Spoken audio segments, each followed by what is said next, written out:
Voy a desarrollar hoy la segunda conferencia dedicada a Saavedra, centrada sobre todo en algunos aspectos de su pensamiento vinculados de todas maneras a su trayectoria vital. Intentaré desarrollar mi exposición siguiendo estos puntos que tienen ustedes aquí y centrándome en lo posible en los textos de Saavedra, en sus propias palabras, a la hora de comentar sus aportaciones desde el punto de vista del pensamiento político. Porque realmente, aunque el otro día hablábamos del Saavedra diplomático, del Saavedra literario, decía que son inseparables, lo que es verdaderamente Diego Saavedra es un pensador político muy peculiar por los temas que trata, no son siempre los habituales, y también porque parte de su pensamiento se forja no solo en la lectura o en lo que podríamos llamar el estudio de algunos temas, sino en la propia experiencia. Es decir, es un político que mezcla una cultura muy profunda que tiene y al mismo tiempo su propia experiencia vital, lo que ha visto, sus impresiones y, podríamos decir así, las consecuencias que saca de todo ello. El primer punto que quería tratar con ustedes es el de la formación intelectual de Saavedra, porque entienden ustedes como formación intelectual aquella parte de su vida que él ha dedicado o al estudio o al conocimiento, al contacto con otras personas y que ha tomado como directrices de lo que podríamos llamar su forma de entender su actividad y su propia, digamos, estancia dentro de la monarquía y dentro de Europa. Es decir, la trayectoria está formada por lo que recibe y por lo que recibe a través de la lectura o a través del estudio, pero también por lo que recibe a través de la amistad. Y esto es un elemento muy importante en la sociedad en la que vive Saavedra.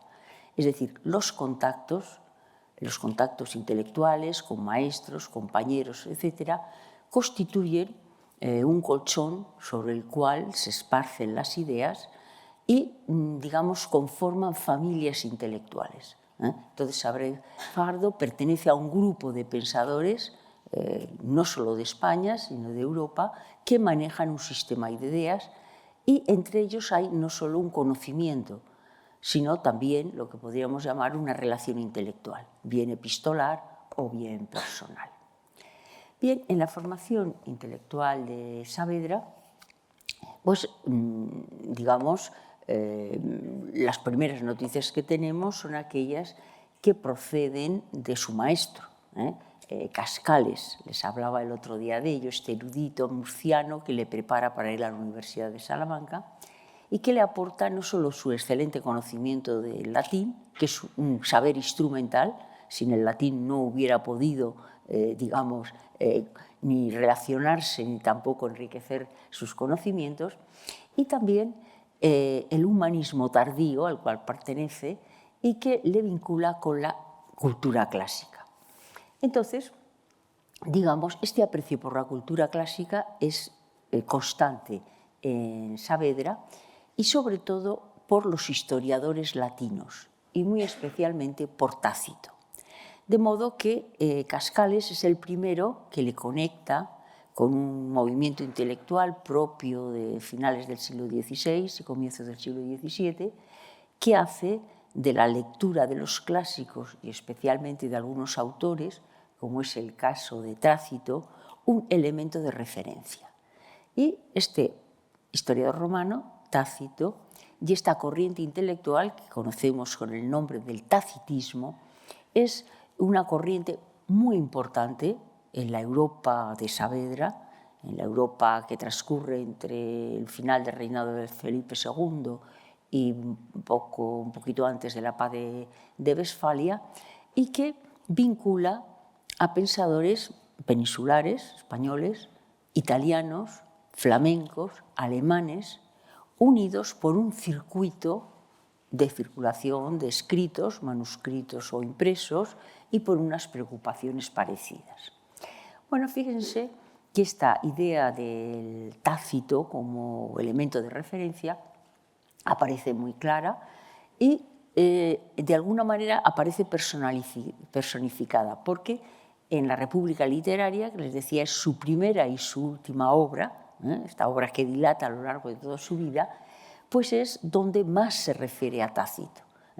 Incluso lo describe físicamente con una cierta ironía, con los anteojos, la larga vista, el desenfado de un cortesano y, digamos, constituye su forma de presentarse como erudito, como literato y como pensador también en el siglo XVIII. Por un lado, la cultura romana y Tácito. Por otro lado, otra corriente muy importante que se personifica en Saavedra es toda la emblemática que se desarrolla a finales del siglo XVI y comienzos del siglo XVII.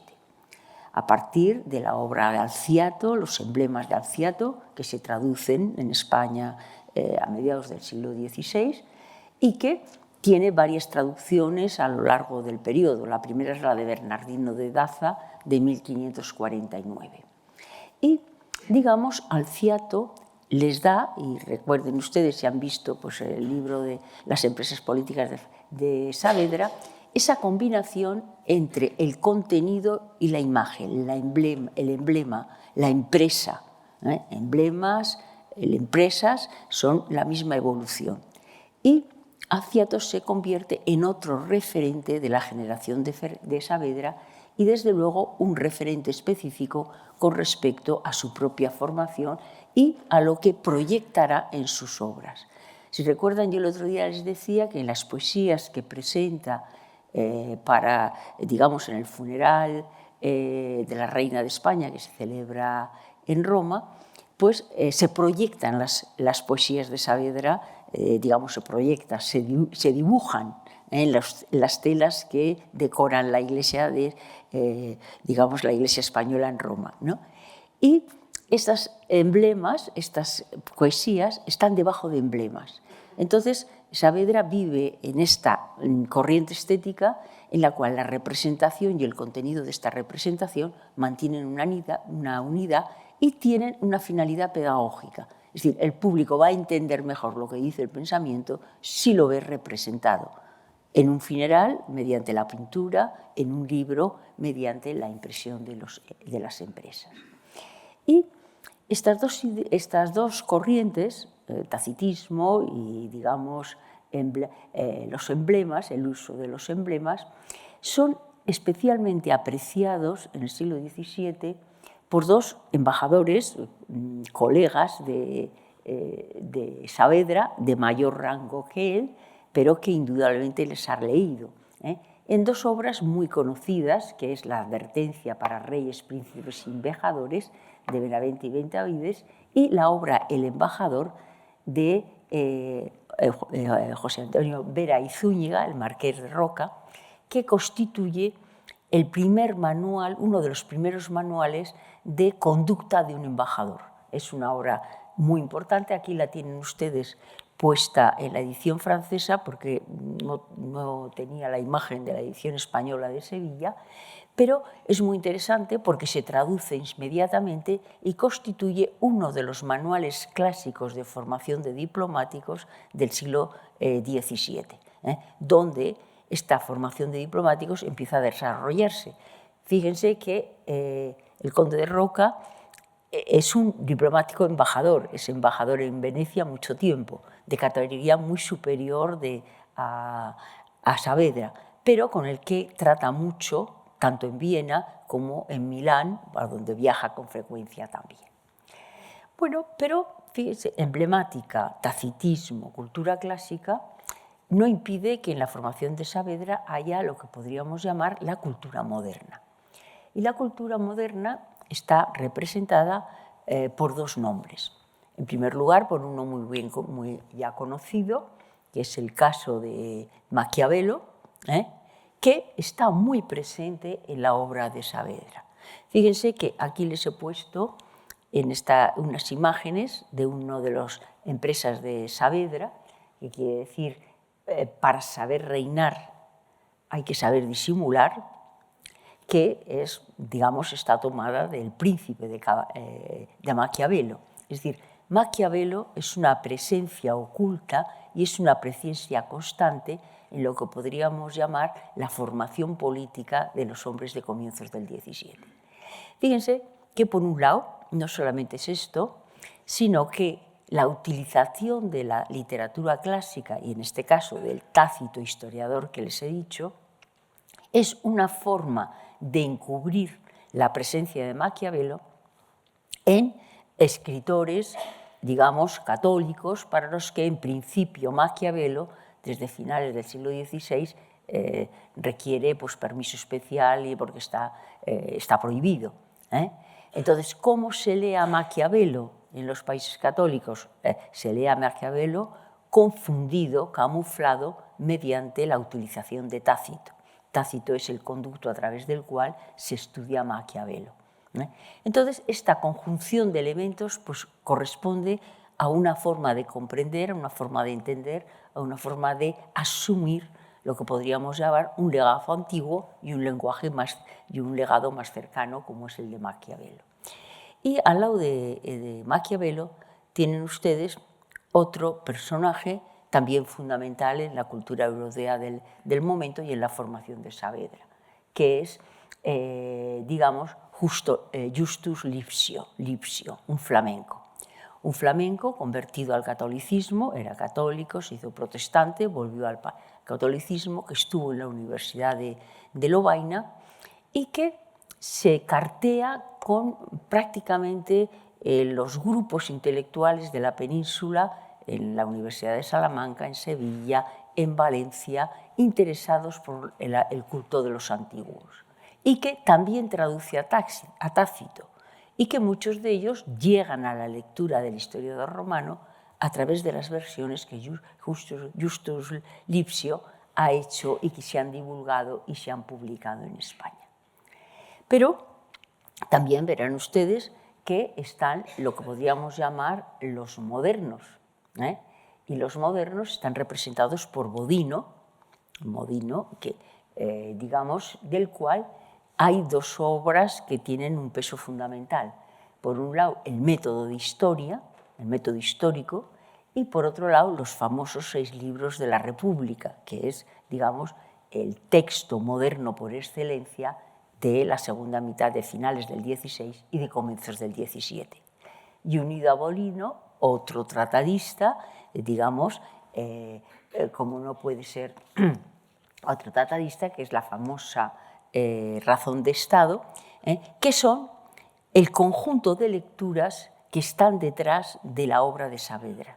Es decir, clásicos, contemporáneos, autores políticos y una presencia muy constante. Ustedes verán aquí que hay una historia general del Padre Mariana, no en la edición del momento, pero que es un libro que se ha publicado a comienzos del XVI y que junto con las citas de Tácito son las citas literarias que más aparecen en la obra de Saavedra. Es decir, en la obra de Saavedra hay un autor que está citado miles de veces, es Tácito. Luego le sigue con una tanta profusión el historiador, el Padre Mariana, del cual toma generalmente sus, digamos, anotaciones para aquellos temas en los cuales se implica la historia española. Bien, les señalaba que esta formación intelectual, es una forma de situarse en su tiempo. Es decir, a través de estas lecturas, a través de estos autores, Saavedra mira el mundo en el que le toca actuar. Y este mundo que le toca actuar, hay 2 ejes fundamentales que son los que vamos a desarrollar hoy. Por un lado está lo que podríamos llamar su preocupación por Europa en la medida que es el eje a través del cual se desarrolla su labor profesional, y por otro lado su preocupación por la monarquía española, que constituye, podríamos decir así, su referencia fundamental. Europa y la monarquía española son los 2 ejes en torno a los cuales se desarrollara el pensamiento político de Saavedra. Europa, no cristiandad. Es decir, en los textos de Saavedra aparece poquísimas veces el término de cristiandad.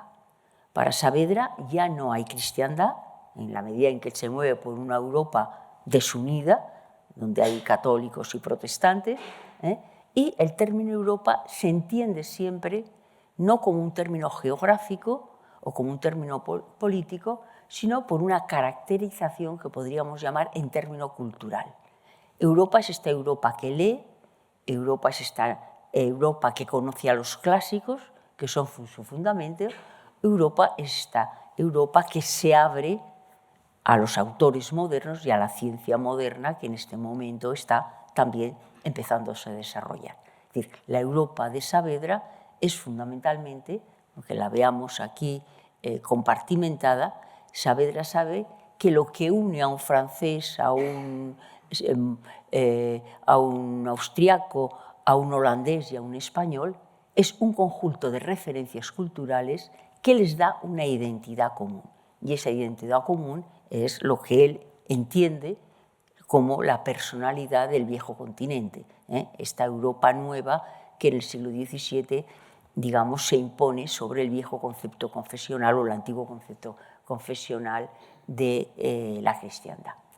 Fíjense que al mismo tiempo esta Europa cultural que él contempla es un territorio que lleva en guerra durísima desde 1618 y que está conmovido no solo por las guerras de religión, la guerra de los 30 años al principio es una guerra de religión, sino conmovido en su estructura interna. ¿Por qué conmovido en su estructura interna? Porque uno de los pilares de esta Europa, que es el Sacro Imperio Romano-Germánico, es un conglomerado de estados, algunos de los cuales se quieren separar, están en guerra con el propio emperador. Por otro lado, está otra monarquía católica, digamos, que es pluriterritorial, está en conflicto con parte de sus territorios. Recuerden que la paz con Holanda, la paz provisional, termina en el año 21 y que a partir del año 21 sigue habiendo un conflicto entre la monarquía española y las Provincias Unidas. Y entonces, este espacio plural y abierto es el que conoce perfectamente Saavedra, con una guerra que tiene como consecuencia la flexibilización de las alianzas y la entrada de nuevos protagonistas en la historia europea, que ya no hacen lo que podríamos llamar las grandes monarquías, sino que aparecen otra serie de estados que, digamos, entran en la contienda europea en este momento. Ven aquí que hay una alusión en un texto, dice los sueceses son los suecos. Es decir, la irrupción de Suecia en la Guerra de los 30 años es uno de los elementos, digamos, más llamativos para estos hombres del siglo XVII. ¿Quiénes son los sueceses? Pues de los sueceses se habla en las gradas de San Felipe en Madrid. De los sueceses hablan largo y tendido el que será obispo Palafox y Saavedra en Madrid también. Porque este Gustavo Adolfo y estas tropas suecas tan victoriosas que se plantan, recorren todo el territorio del imperio y que ganan batallas, son una importante novedad. De la misma manera que son una importante novedad el protagonismo que les decía el otro día están teniendo aquellos territorios pequeños, sin demasiada riqueza tampoco, pero cuya posición estratégica les convierte en clave del propio conflicto. Y, juntamente con ello, la percepción de un nuevo problema que van a hacer. Les decía el otro día, Saavedra se entiende en latín y en italiano, en la lengua clásica y en la lengua de corte, pero también entiende que están viniendo otras lenguas y, tal y como representa Bruegel una generación antes, la Torre de Babel, se adivina una Europa en la cual hay una pluralidad de lenguas y va a haber una rivalidad sobre aquellas lenguas que van o no a sustituir al latín como tal. nos encontramos con un continente conflictivo, por el cual, como os decía el otro día, viaja Saavedra, está en distintos sitios, y que tiene, digamos, cómo se orienta, cuál es su eje, su centro político en esta actuación por el continente europeo. Pues hay una idea que es clave en los españoles de su generación y en el propio Saavedra, que es la unión de la Casa de Austria, es decir, el eje, el lazo dinástico que une a la dinastía imperial de Viena con la monarquía española situada en Madrid. Y el austracismo, les hablaba antes del tacitismo, son estos términos genéricos, el austracismo es una corriente política que ve en la unidad entre estos dos ejes de la dinastía de los Habsburgo un elemento clave de lo que podríamos llamar la reorganización de Europa. Y el austracismo responde en época de Saavedra a lo que podríamos llamar un eje de acuerdo fundamental para la presencia española en Europa y también para la actuación española en relación y en convivencia con la Casa de Austria. Es decir, la Casa de Austria, por lo tanto, es una unidad de dos grandes monarquías, de un imperio y de una monarquía. Y la Casa de Austria establece un nexo que podríamos llamar dinástico, personal. Pero digamos que tampoco se identifica del todo con la cristiandad. ¿Por qué? Porque la casa que procede de Viena tiene entre sus súbditos a estados que no son católicos, sino protestantes, pero que constituye el eje de lo que podríamos llamar la vieja Europa, la vieja de la unidad confesional, y que de alguna manera es un referente desde el punto de vista de la política exterior española. ¿Por qué? Por simple dinastismo, es decir, porque los Austrias de Viena y las Austrias de Madrid son parientes por partida doble, no solo, porque detrás de este término de austracismo hay una concepción de Europa, hay una concepción de la propia organización del sistema europeo. En torno a estos grandes ejes se mueven, diríamos, otros estados, y también porque la relación entre el rey de España, Felipe III o Felipe IV en este momento, con Fernando II, Fernando III, además de dinástica, estamos ante una relación que podríamos llamar con un vínculo más fuerte, porque, como les decía el otro día, el rey de España forma parte de la organización política del imperio, es miembro del imperio. Es miembro del imperio en la medida que tiene los estados de Flandes, es miembro del imperio en la medida en que tiene el Franco Condado. Es decir, los territorios que posee la monarquía española en Europa le vinculan estrechamente a la Casa de Austria. Y por lo tanto, cuando se oye en la literatura, por ejemplo, en la publicística que les hablaba otro día, pues hay corrientes de pensadores donde la Casa de Austria es el referente, Y este referente se basa, digamos, en una estrategia, en una geografía, en unos vínculos dinásticos y también en unos vínculos confesionales que, sin embargo, se van a conmover en época de Saavedra. ¿Por qué? Se van a conmover porque, digamos, el resto de los estados europeos no quieren esta unión de la Casa de Austria. Hay una oposición a la Casa de Austria. Y este acuerdo es muy costoso. Y de eso, y Saavedra es un personaje clave a la hora de establecer lo que podríamos llamar unos límites entre la fidelidad dinástica y el precio que para la monarquía española tiene esta fidelidad dinástica. Y si quieren, es una paradoja, porque Saavedra está sirviendo al rey y está siguiendo las instrucciones del rey, que son el acuerdo con la Casa de Austria. Está en Viena, está tratando con el emperador, pero al mismo tiempo es enormemente crítico con respecto al peso que tiene para la monarquía española el socorro que España presta a, digamos, la rama mayor de los Austria.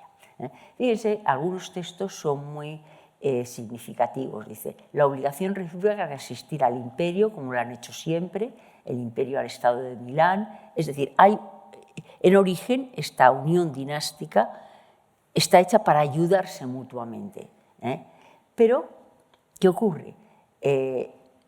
Saavedra se da cuenta que los Austria de Viena velan más sus intereses y prevalece la necesidad de unión con sus propios súbditos y con los príncipes alemanes que los intereses que pueda disponer con la Casa de Prada. De este sentido, el pensamiento de Saavedra es muy significativo, porque digamos, respondiendo a una política austracista, que es la que lleva en España Felipe III y Felipe IV, y siendo súbdito y agente del monarca, al mismo tiempo su correspondencia señala con mucha frecuencia el peso enorme que tiene esta alianza para la Casa Española.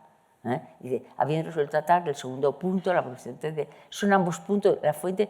¿Por qué? Porque está hablando de esta alianza es militar, es guerrera, hay que financiarla.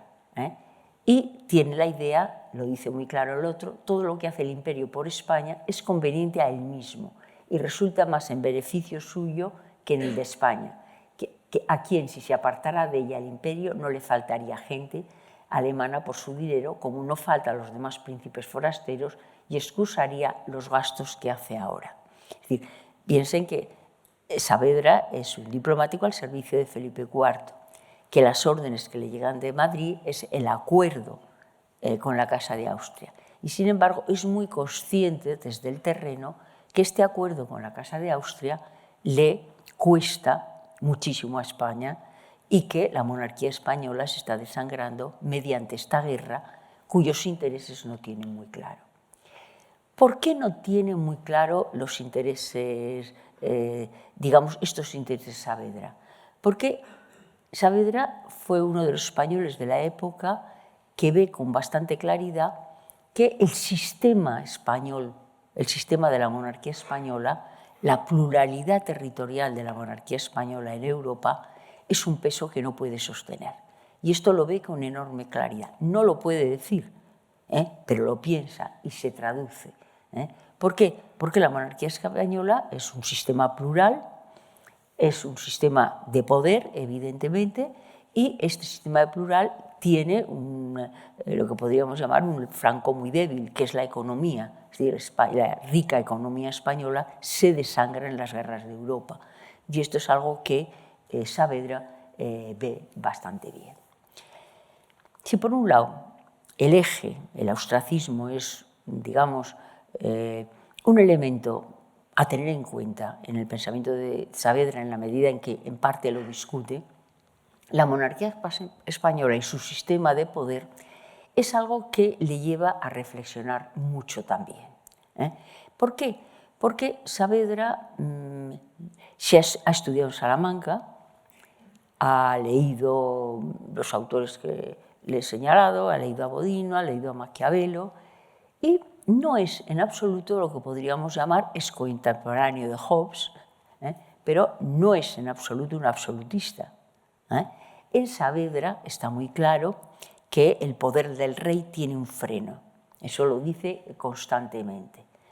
Que el rey, digamos, el sistema monárquico que defiende es el que considera más prudente, pero que de ninguna manera el monarca es absoluto. Y esto lo repite constantemente en sus textos.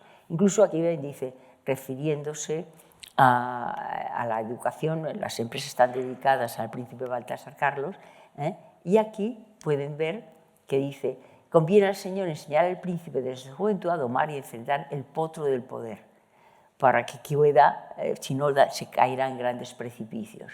Y luego, fíjense también este otro párrafo muy significativo, donde viene a señalar las malas opiniones que sepa que el consentimiento común dio respeto a la corona y poder al cetro, porque la naturaleza no hizo reyes que la púrpura es signo de la sangre que ha de derramar por el pueblo, si conviniere, no para fomentar en ella la polilla de los vicios.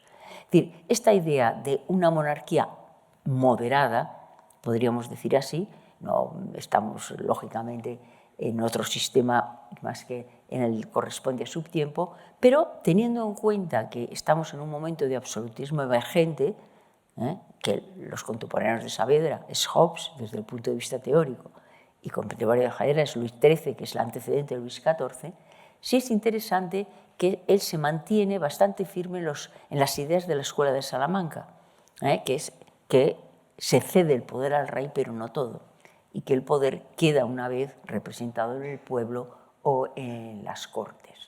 Saavedra, cuando viene a Madrid, ya en los años 40, coincide con la celebración de las Cortes.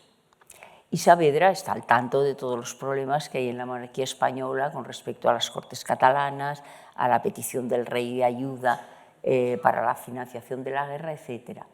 Y Saavedra no se muestra, o sea, considera que el poder que reside en el pueblo de alguna manera puede representante en las Cortes, él habla siempre de las Cortes castellanas, pero al mismo tiempo su experiencia personal le lleva a desconfiar de lo que podríamos llamar estos órganos de mucha gente. Ha asistido a muchísimas dietas en Suiza, donde los suizos, digamos, funcionan políticamente, cada uno de los cantones reuniéndose en estas dietas, se ha desesperado en las reuniones de las dietas, ha asistido a las dietas alemanas 2 veces en Ratisbona, y Saavedra, hay unas correspondencias suyas muy curiosas cuando está en Ratisbona que dice, pues si es que se escuchan unos a otros, no contestan. Entonces, a la vez que defiende teóricamente la representación o el resto, el poder que tiene el pueblo institucionalmente en los parlamentos, al mismo tiempo se da cuenta de las flaquezas de los parlamentos. Y esto aparece muchas veces en su correspondencia. Bueno, al mismo tiempo, las Cortes, las últimas Cortes que están en Madrid, pues él le llama la atención la tranquilidad con que el pueblo de Madrid convive con las Cortes, que claro, no eran muchos los procuradores a Cortes, pero que no tiene ni el boato ni la representación de los otros parlamentos a los cuales él ha asistido. Entendiendo que el ceremonial castellano, que en este caso es la forma de organizarse las Cortes, era más sencillo, menos aparatoso que las famosas dietas a las cuales él había acudido en Ratisbona.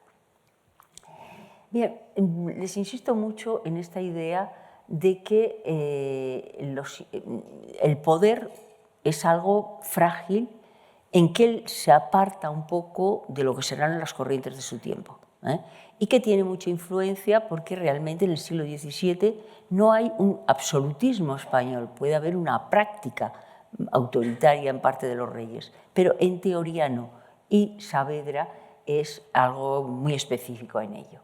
Por otro lado, también él entiende que el objetivo fundamental de las Cortes castellanas, sobre todo no tienen funciones legislativas, pero el objetivo fundamental es el pago de impuestos.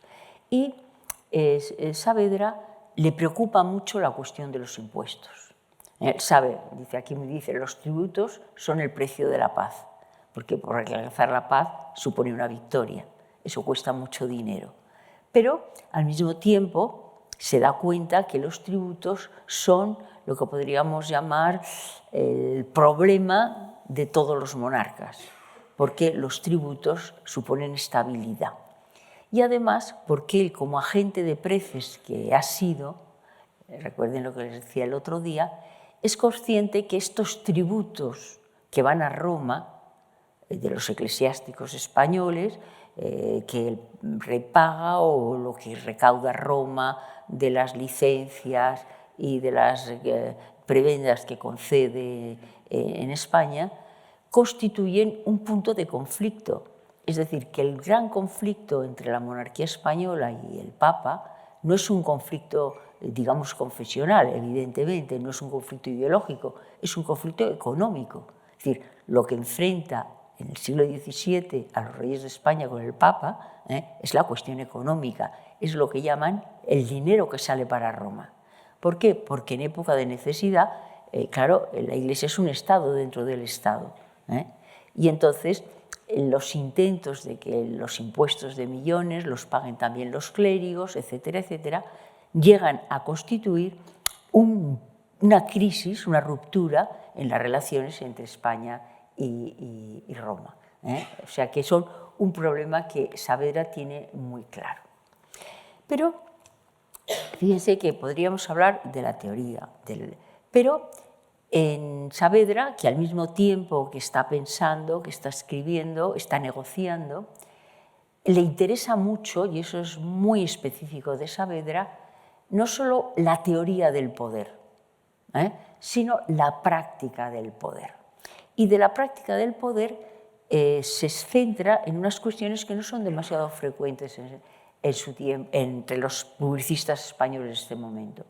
Por un lado, la importancia de la justicia y, por otro lado, digamos, la importancia de la burocracia.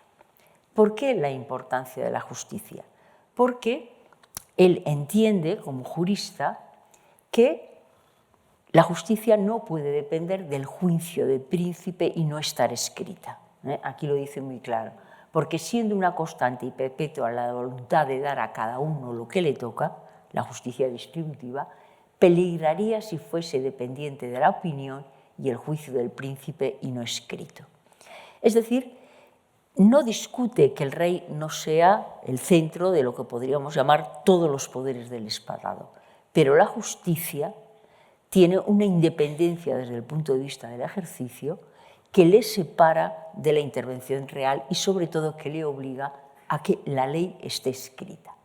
Esto es un elemento muy importante.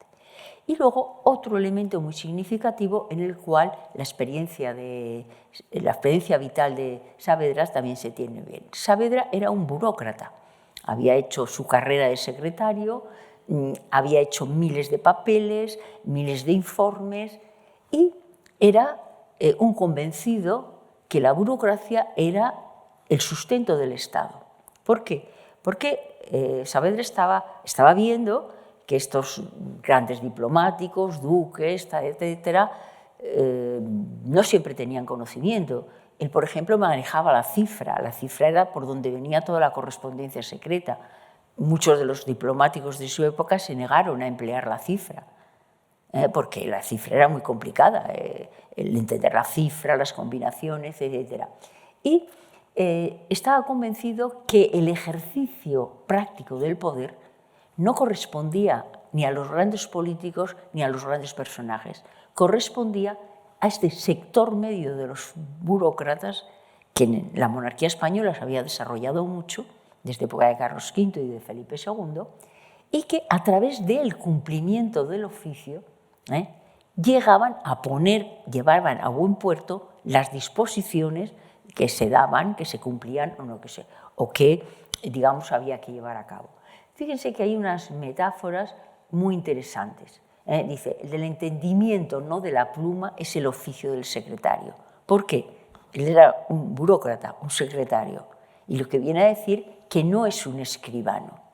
Y esta separación, desde el punto de vista de la cualificación del personal burocrático, entre el escribano, que es el escriba, y el secretario, que es el que ordena y selecciona, la tiene clarísima Saavedra y es modernísima en su época.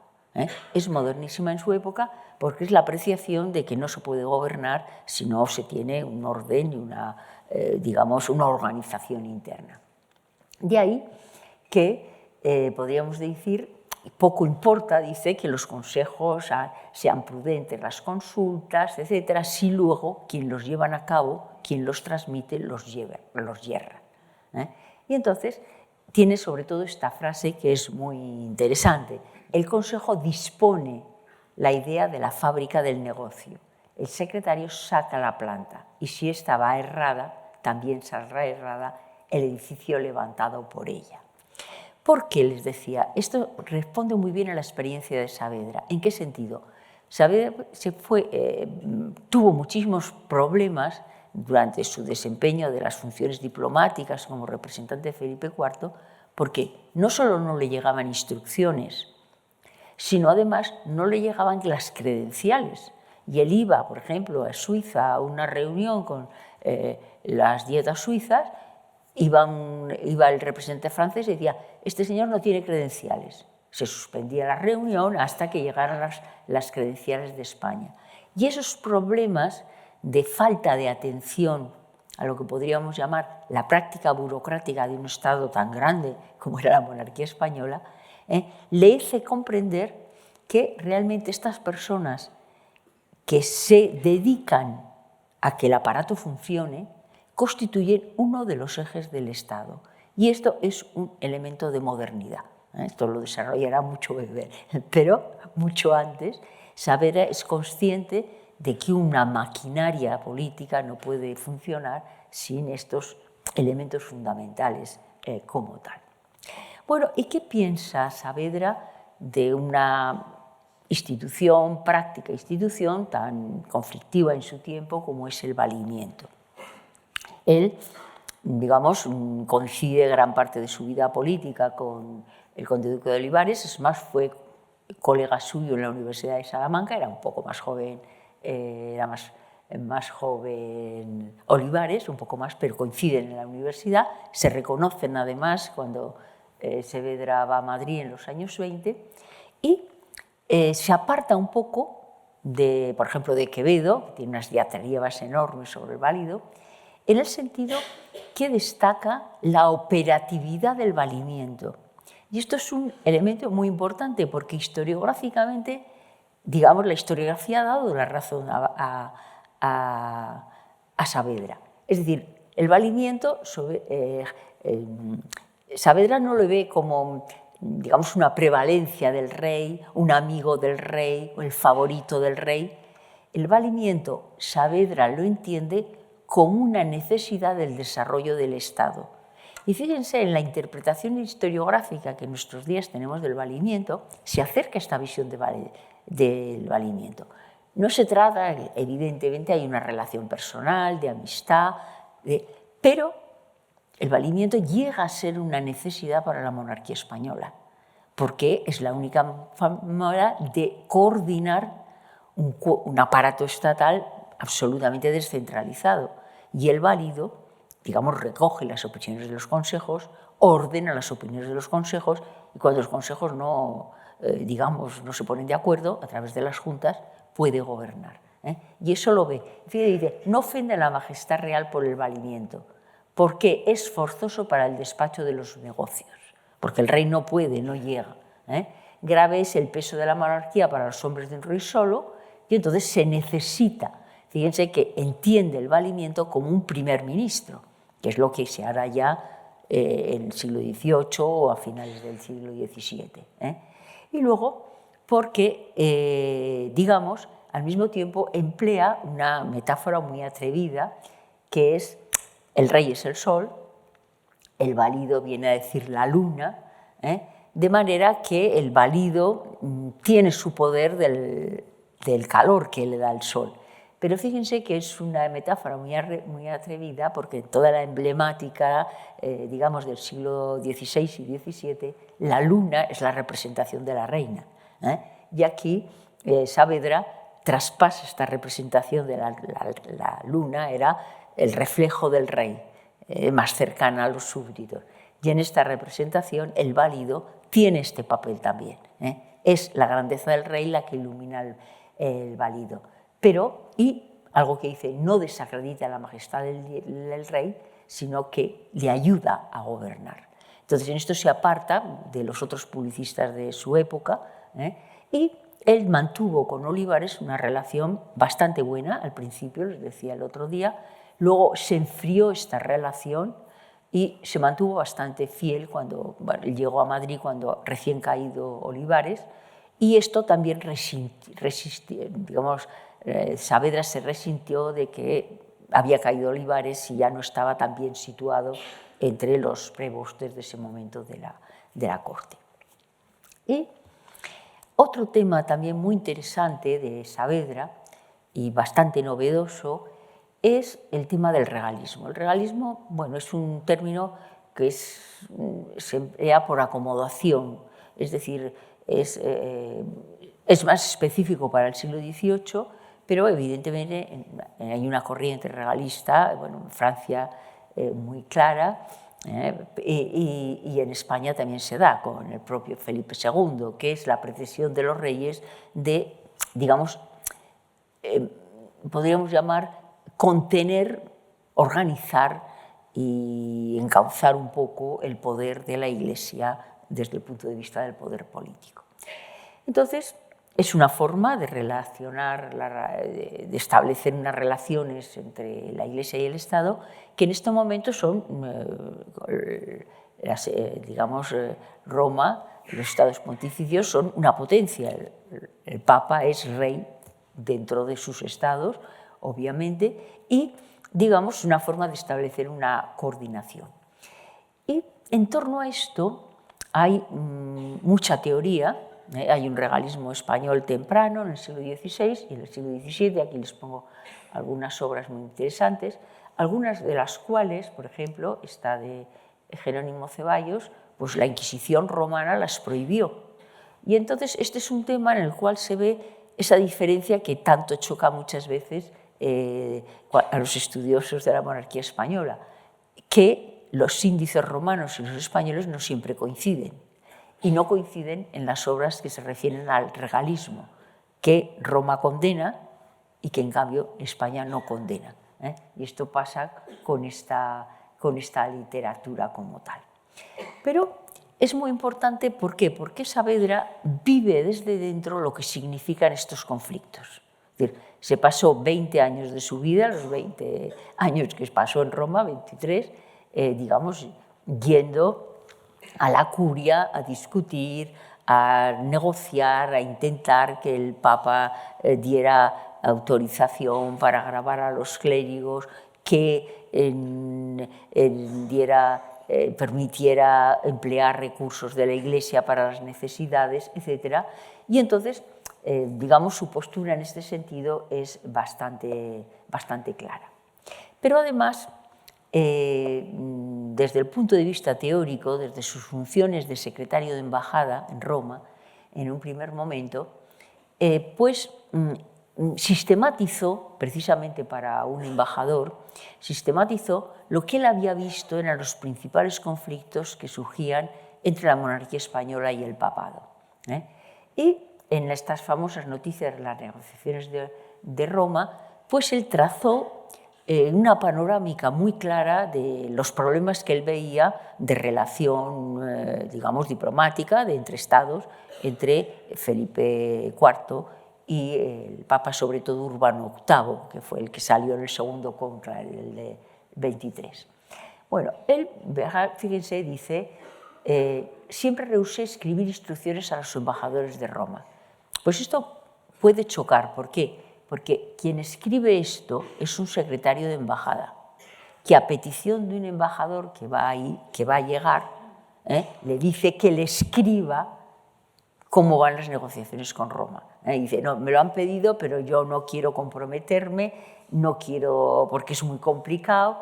Es decir, pero fíjense que esto subraya lo que está diciendo Saavedra, que es que el aparato de la monarquía española no tiene los recursos suficientes para gobernar todo lo que tiene encima, cuando se pide un secretario que indique lo que se debe hacer. Y después también se permite, igual que les decía, se permite criticar el ostracismo, se permite criticar la actitud de los embajadores que van a Roma. ¿Por qué? Porque discuten con el Papa, se enfadan, se marchan, vienen. Y se están equivocando, porque esto es lo que piensa Saavedra con toda claridad de lo que deben ser las relaciones. Con Roma no hay medio, o se rompe para salirse de Roma, o se conserva la estimación sin desnudar la espada. En esto se resume la política romana que dice Saavedra. La monarquía española es una monarquía católica, por lo tanto, no puede, digamos, no puede romper con Roma, o si quiere romper con Roma puede romper, como rompió Inglaterra, pero debe ser consecuente. Entonces debe actuar en Roma, digamos, de forma que no provoque lo que no puede hacer. No puede enfadarse con el Papa porque su propio sistema político depende de la confesionalidad. No hay medio, no puede romper, no puede salirse de Roma, eso está mal. Pero luego fíjense que al mismo tiempo dice lo que tiene que hacer es conservar la estimación sin desnudar la espada. Es decir, estos embajadores que llegan, que vienen muchos de un virreinato, que se van a un virreinato, que son grandes titulados, estos no tienen la paciencia ni la consideración, digamos, para bajar sus humos o sus pretensiones. Se insolentan a veces con el Papa. Y para Saavedra esto es inconcebible. ¿Por qué? Porque no tienen salida, o se rompe con Roma o se mantiene. Y eso es lo que viene a decir, ¿no? Es decir, bueno, vamos a llevarnos bien con el Papa si no tenemos más remedio. Está muy claro. Y luego, él, como había sido conclavista, conocía muy bien cómo eran estos papas, porque los había conocido de cardenales, con los cuales había tratado, porque los cardenales formaban la infraestructura en parte del sistema vaticano también, ¿no? Y entonces su descripción de Urbano VIII, que fue el papa que se decía era el papa antiespañol, pues es verdaderamente muy ingenia, porque al mismo tiempo Saavedra tuvo muy buena mano izquierda y se llevó muy bien con todos los pontífices. Y con Urbano VIII, que hubo muchísimos conflictos, la relación de Urbano con Saavedra fue muy buena. Es decir, ¿por qué? Porque, y esto es una herencia de Tácito, Tácito, como historiador, decía que no había que estudiar los hechos de los grandes personajes, que eso no nos decían nada. Lo que había que estudiar es cómo habían reaccionado, era lo de dentro, cómo eran estos grandes personajes por dentro. Es decir, Tácito lo que decía es que la historia había que hacerla a través de las personas, no a través de los hechos de las personas, ¿no? Y esto es lo que aplica Saavedra a la hora de diagnosticar o de presentar al embajador que va a llegar y que no sabes que llega en medio de un conflicto muy grande que había protagonizado el cardenal Borja, que les decía el otro día, es lo que tiene que decirle. ¿Cómo es el Papa? El Papa tiene muchísimo amor propio. El Papa estaba convencido de su poder, además era un Papa, digamos, muy activo como tal, eso había que saberlo. Y además el Papa le gustaba mucho hablar, escucharse, se explaya en los discursos, se sale de las materias, hace puntas, hace gracias, y cuando quiere volver a los negocios, se halla ya fuera de ellos. O sea, cuando estás tratando un sitio, el Papa se va por otros circuitos y no hay manera de reconducir la conversación. Bueno, esto es un juicio político de un dirigente político interesante para quien tiene que negociar con él. Pero además, dice, tiene el ingenio variado, se retrocede en lo que aprobó y algo que les deja muy claro a los embajadores en Roma, dice, ama a los franceses y aborrece a los españoles, pero ni a los unos ni a los otros los quisiera en Italia. Esto es un poco la clave del diagnóstico de la situación de Italia que ve Saavedra y forma parte de su diario político. Les decía, Italia es fundamental. ¿Por qué? Porque los papas son italianos. ¿Por qué? Porque cada vez hay más cardenales italianos. Entonces, lógicamente, pues el papa termina siendo italiano. Y porque el papa es italiano. Entonces, ¿cuál es el problema de Felipe IV con Urbano VIII? Que Urbano VIII es italiano y defiende los intereses italianos. Y si los intereses italianos le parecen están más asegurados con la monarquía francesa que con la española, pues va a apoyar a Francia. Y entonces eso Saavedra lo ve perfectamente, sin perjuicio de su catolicidad, de su sumisión y de su trato distendido con el Papa. Dice, porque sabe también que no es que el Papa quiera más a los franceses, sino que en ese momento los franceses no están presentes en Italia como están los españoles. Y precisamente es esta cuestión la que ve la clave y la que presenta al embajador. Bueno, sí, podemos decir que es pro-francés. Bueno, ¿por qué es pro-francés? No, porque es anti-español. ¿Por qué es anti-español? Porque es italiano y lo que quiere es a franceses y a españoles fuera de Italia. Es decir, la percepción de este elemento es muy clara y bueno, pues él lo dice, lo transmite al rey, lo transmite al conde duque, pero no siempre es aprovechado como debiera, ¿no?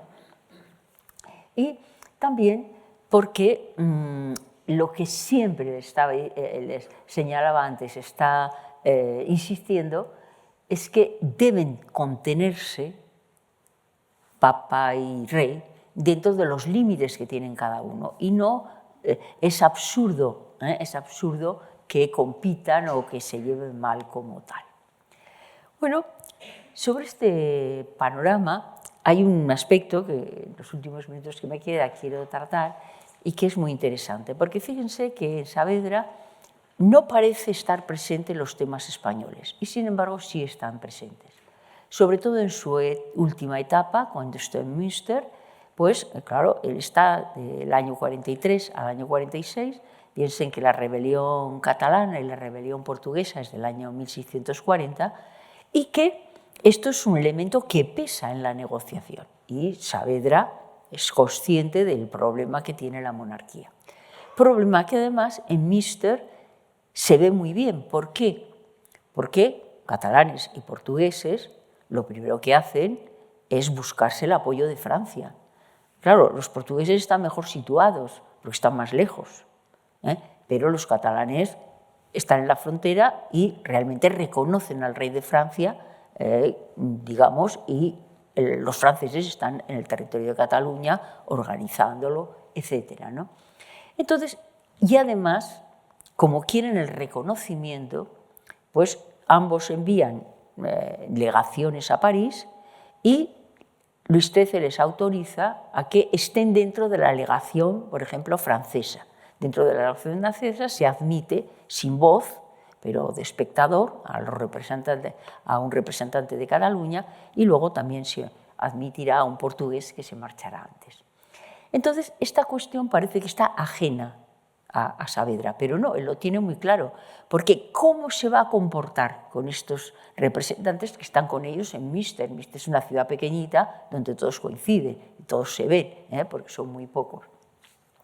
Y entonces hay un intento, no le dejan negociar, lo primero que dicen, usted ni hable con los catalanes, que no hable con ellos, no puede negociar, esto sabe que se ganan a los mediadores, intentan un intermediario, es decir, ahí hay toda una labor de Saavedra que es no enfrentarse con los representantes catalanes, que no lo hace, incluso se tratan con determinada cortesía, no ceder en el tema de la representación, que no le interesa tampoco a Francia, y, digamos, con los portugueses, pues tienen una presión menor francesa y más posibilidades como tales, ¿no?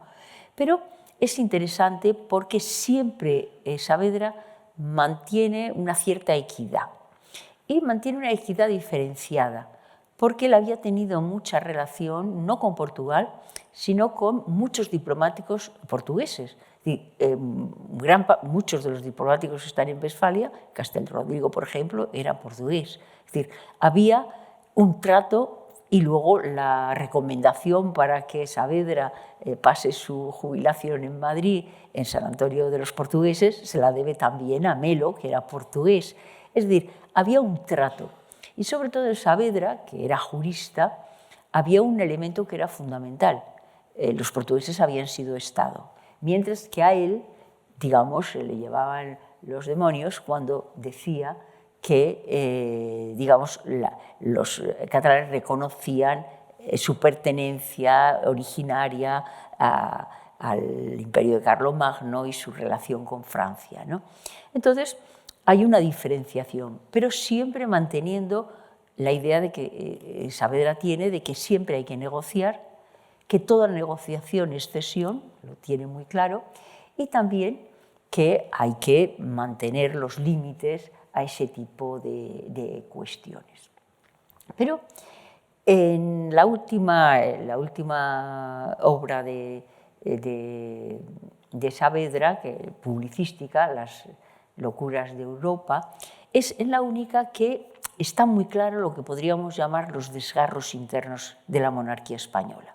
Por un lado, la crisis peninsular, no se puede ocultar, y por otro lado, en esa idea de austracismo, de imperio, de funcionamiento de la monarquía, también Saavedra está convencido de que el sistema territorial español es inviable, que está condenado al fracaso, como se verá primero en Westfalia poco, pero luego en Utrecht, y que esta dispersión territorial tiene un precio durísimo para la propia monarquía. Entonces, esta idea está muy presente, digamos que realmente es una idea de futuro, porque efectivamente pues, la dispersión territorial como tal, y teniendo en cuenta que son los territorios que hereditarios en Europa los que, digamos, condicionan la política europea del Felipe III y de Felipe IV, a partir de Felipe II. Entonces, esto son elementos de una persona que está reflexionando según ocurren las cosas, es decir, según él va viendo y según va viendo Europa, y a lo cual se acompaña algo que les apuntaba también el otro día. Él ve que los estados prósperos son los estados medianos, y se da la paradoja. Digamos, los holandeses son enemigos, pero Saavedra les tiene una enorme admiración. ¿Por qué? Porque han sacado su país de la nada, saben comerciar, saben negociar. Y una de las frustraciones de Saavedra es que no le mandan de embajador a las Provincias Unidas, mandan a su rival. Entonces eso también lo siente mucho. Pero él veía la potencialidad que tenían las Provincias Unidas como tal. Y lo mismo pasa con el caso de Borgoña, etcétera, etcétera. Bien, y fíjense que siempre en casi todos los escritos de Saavedra, de alguna manera aparece la historia, no solamente los que hablan de historia, como la historia de Fernando el Católico o la corona gótica, ¿no? Sino él refuta a los catalanes con argumentos históricos. Dice, intentan probar que fue conquistada por Carlomagno, que entonces se quedó Cataluña feudataria, que entonces no se da cuenta, les viene a decir, que la Galia gótica, Cataluña y toda España pertenecían a los reyes godos. Bueno, aquí hay otro elemento muy interesante en Saavedra, porque el goticismo, que será una corriente que se desarrollará mucho después, se desarrolla mucho en Inglaterra, se desarrollará muchísimo también en territorios alemanes, en España se desarrollará menos, pero Saavedra es uno de los precursores del goticismo, es decir, la reivindicación del legado gótico. Su obra, La corona gótica, se refiere a eso. Pero fíjense que no es, como muchas veces parece, una idea trasnochada de Berbera a Recaredo y a Leovigildo. No, esta idea del goticismo, que se traduce también en los corpus jurídicos, es una idea de la época, y el goticismo, recuerden ustedes, será la corriente que arranque ya en el siglo XVIII y que tendrá muchísimo peso en toda Europa. Bueno, pues Saavedra de alguna manera reivindica estos orígenes góticos, y su relación y su amistad con el representante de Suecia en Münster se basa en que el sueco es gótico y ambos se reconocen en una ascendencia común histórica, y ambos, digamos, congenian como tal. Y algo que después, porque en ese momento todavía España no tiene representación diplomática, está abriendo sus primeras representaciones diplomáticas en los países del norte. Entonces, este elemento pues, es una clave, si quieren ustedes, también del pensamiento de Saavedra, que es un pensamiento poco efectivo, pero digamos que dejará huella, porque deja muchas pistas que después se irán desarrollando. ¿Cómo le resumiría yo? Pues no sé si estas dos exposiciones que he hecho de ustedes sobre Saavedra. Yo les terminaría con una reflexión sobre su figura y algo que a mí me parece que hay que tener muy en cuenta. Saavedra fue un servidor de la monarquía, que se hizo una carrera peldaño a peldaño, poco a poco. Fue siempre un burócrata,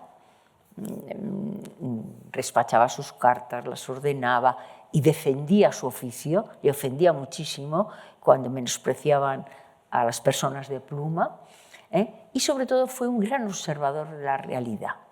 Y compaginó muy bien algo que muchas veces confunden sus escritos. Él sabía muy bien lo que tenía que decir como representante de Felipe IV, que tenía que evocar la Casa de Austria, los valores de la catolicidad, y lo que él pensaba como sujeto activo y de su momento, ¿no? Y, por ejemplo, pues defendió, esto es muy interesante, él defendió el Franco Condado porque veía que la conducta española con respecto al Franco Condado, que era un territorio fiel, que no se quiso separar nunca de España, sino simplemente Francia se lo anexionó en la paz de Nimega, después de muchos intentos en época, pero que estaba abandonado por España, que mandaba unos gobernadores que ni se enteraban de lo que había, que no sabían gobernar, y esto lo llevó a él como una cuestión personal, hasta el punto que el rey le encargó, cuando vino a Madrid, que por favor le siguiera avisando de los problemas del Franco Condado. Y luego, también sobre su figura, pues hay... El otro día les contaba su final, un poco desafortunado, triste, realmente fue injusta la monarquía con Saavedra después de todo lo que trabajó, pero también se le achacó, y esto es así porque está en las fuentes, el que era un hombre soberbio, que creía que siempre tenía la razón. Entonces eso irritaba. Pero yo creo que estos epítetos, que probablemente él estaba convencido que de Alemania no sabía nadie más que él. Eso es verdad. O sea, él sabía lo que pasaba. Como de Roma, pues a los embajadores no se enteraban. Pero al mismo tiempo, esa era la soberbia. O sea, la soberbia de saber, y también pues eso da cierta soberbia, decir, pero que estás como tal, ¿no? Pero, digamos, realmente fue un hombre que llegó a tener una información privilegiada. Nadie sabía tanto de la monarquía española como Saavedra. Primero, en Roma, que era el centro, porque Roma era mucho más que la Roma católica. Roma era una potencia y era un eje de la política europea. Y luego, porque en Baviera, en Franco Condado, en Suiza, en Viena, pues se iba reuniendo información, y entonces sabía muchas cosas como tal, ¿no? Y luego, sobre todo, yo diría que fue un escritor, con grandes méritos de escritor, un pensador, pero sobre todo fue un político, porque detrás de sus obras mayores y detrás de sus obras menores hay un discurso político, hay una coherencia política. Las únicas contradicciones que encontramos son en aquellos escritos, de encargo son casi todos, en que tiene que hablar, digamos, no puede meterse con la Casa de Austria, o que, no, pero hay una enorme coherencia por tal. Y sobre todo que intentó expresar su pensamiento con una naturalidad enorme. Con esto termino. Fíjense, sus cartas a Felipe IV son mucho más desenfadadas que sus cartas que dirige al Consejo de Estado o al propio Conde Duque. Es decir, al rey le habla con bastante realidad, con bastante crudeza, que yo creo que es lo que también molestaba. Es decir, que decía las cosas. Y lo mismo, el tiempo en que trató con el Conde Duque, pues el Conde Duque le admitió muchas cosas que después ya dejó de admitirlo. Es decir, que fue un hombre honesto dentro de su propio pensamiento como tal, y digamos pues que quizá no ha gozado de la consideración que se merecía. ¿Por qué? No puedo entrar porque sería otro tema, pero es muy interesante seguir la fama de Saavedra. ¿Qué pasó con Saavedra cuando murió? ¿Cómo se resucitó Saavedra? Y cómo en esa resurrección también se transformó Saavedra. Se transformó Saavedra en el sentido de que la lectura de los ilustrados de Saavedra pues no era exactamente la lectura de su época, ¿eh? Pero bueno, con estas palabras ya les dejo y nada más agradecerles a todos esto. Muchas gracias.